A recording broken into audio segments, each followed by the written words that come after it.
Անուն ազգանունը կնշեք, չէ, ձերը չէ, ձեր պաշտպանյալի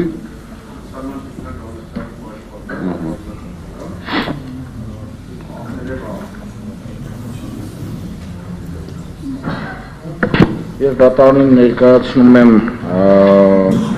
որպեսզի նախապատմություններ լինի, հետո կքննարկենք այդ հարցը։ Ամսի 29-ին ներկայացված փաստաթղթերի երևում է, որ այդ խնդիրները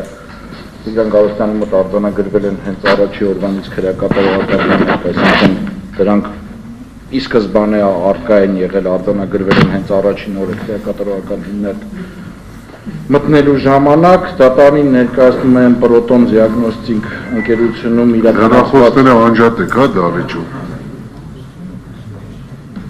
մագնիսառեզոնանսային տոմոգրաֆիայի արդյունքների վերաբերյալ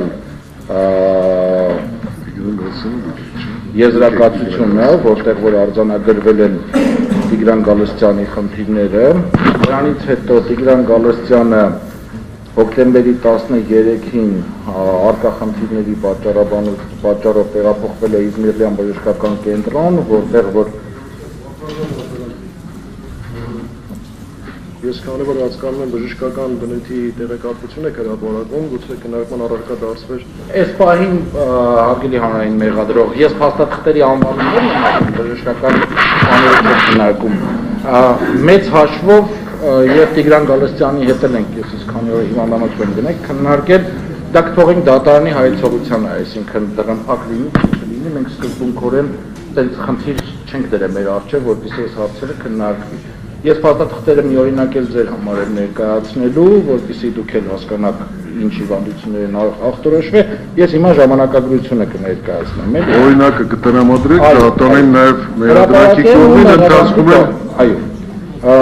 Հոկտեմբերի 13-ից հոկտեմբերի 31-ը Տիգրան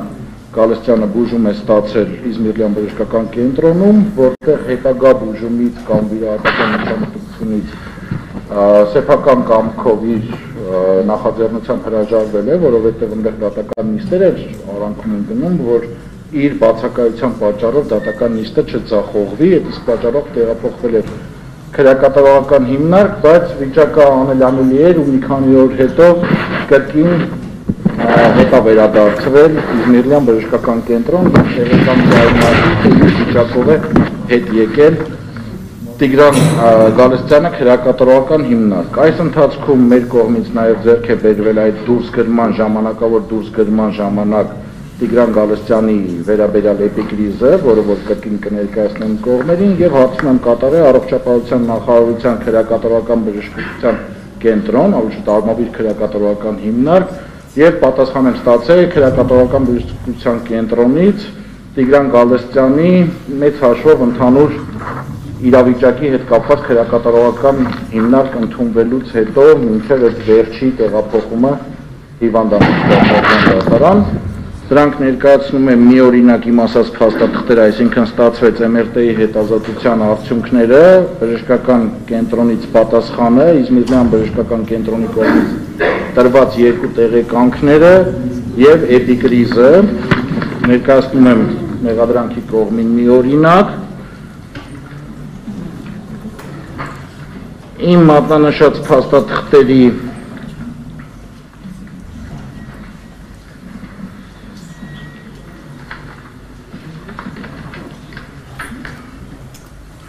օրինակներն էլ մի օրինակ էլ ներկայացնում եմ դատարանին, ավելի շուտ երկու օրինակ եմ ներկայացնում բնօրինակով, բայց դատարանին քանի որ բուժումը ընթացիկ է, կխնդրեմ բնօրինակները վերադարձնել, այսինքն բոլոր փաստաթղթերը բացառությամբ քրեակատարողական բժշկական կենտրոնից ստացված էլեկտրոնային փաստաթղթի բնօրինակները էպիկրիզների եւ տեղեկանքների առկա են, կխնդրեմ բնօրինակները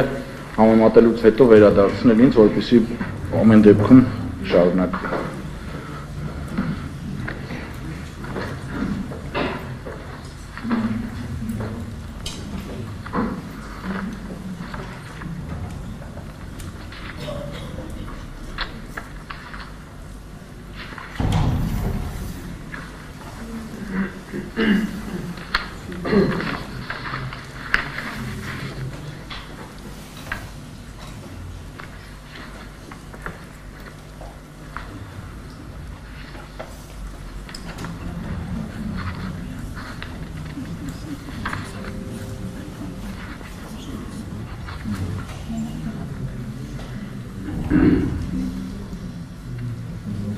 Հաշեք խնդրեմ ինչի վանդությունները, ինչա աղտորոշվել մոտը։ Պատվարժան դատարան իրենց հետևանքներով մոտ 8-9 հատ ողնաշարի ճողված կա, որը որ օստեոխոնդրոզի է դեպի տանում, այսինքն սկզբից աղտորոշվել է օստեոխոնդրոզ, ողնաշարի էական ձևափոխումներ են, բառը չեմ հիշում, կամ ռախիտացման, կամ դեգեներատիվ փոփոխություններ են տեղի ունեցել իր մոտ, ընդ որում երկու շրջանում, այսինքն մի հատը դեպի գոտկատեղա եւ ներքևա այդ ազդեցությունը տալիս, մյուսը պարանոցից դեպի անոթային գլխուղեղի անոթային համակարգա տալիս։ Այս պահին տենց անկեղծ կլինեմ, էլի դատարանի հետ կապված, այս պահին հենց կյանքին վտանգ սպառնացող եւ այլն այդպիսի բան չկա, բայց ամեն օր ավելի վատ է, քան նախորդ օրը։ Ըստ բժշկական փաստաթղթերի, որ նայում ենք եւ ժամանակագրությունը ամեն օր ավելի վատ է, քան նախորդ օրը, որովհետեւ այդ ամեն ինչը բերում է հենաշարժողական համակարգի, այսինքն ոտերը անընդհատ մկանային թուլացման շրջանում է գտնվում, դուք եք տեսնում, անընդհատ ցավային զգացում ունի, միշտ, այսինքն այդ ցավային զգացումը վերացնել չի լինում, քանի որ ներվը այդ տիպի իրավիճակում է գտնվում, միշտ ցավային զգացում ունի, մաքսիմում բնականon վիճակը այս հենասայլակի վրա նստածն, այսինքն քայլել, ինքնուրույն ինչ-որ գործողություններ անել, դրանք բացառված է, այդ ցավայի զգացումները հիմա էլ ոտքերը չի կարողանում շարժի, որտեղ թմրացության վիճակում են գտնվում։ Ու նաև արձանագրվել է շագանակագեղձի հետ կապված, շատ չխորանամ, բայց ընդեղ էլ լուրջ խնդիր կա շագանակագեղձի հետ կապված, որը որ այս հիվանդությունների հետ կապված կապ չունի, բայց բուժում է ենթադրում իրանից։ Այդ ամեն ինչը նկարագրված է այս փաստաթղթերում։ Կարող ենք 5-10 րոպե ընդմիջում անել, մեղադրողները ծանոթանան, քանի որ ծավալում է այդ պատասխանները, ու ըստ դրա արդեն քննարկումը սկսենք իրականացնել։ Ես խնդիր չեմ տեսնում այդ առումով։ Դատարանն էլ ծանոթանա այս փաստաթղթերին։ Առարկություն ունեք, վարորդի մասնակիցներ 5 րոպե վտպիչելու, եթե 5 րոպեն բավարար է զուտ 10 րոպեի չափով վտպիչում, որից հետո Տիգրան Գալստյանի վերաբերյալ խափան միջոցի հարցի քննարկման շարունակվի։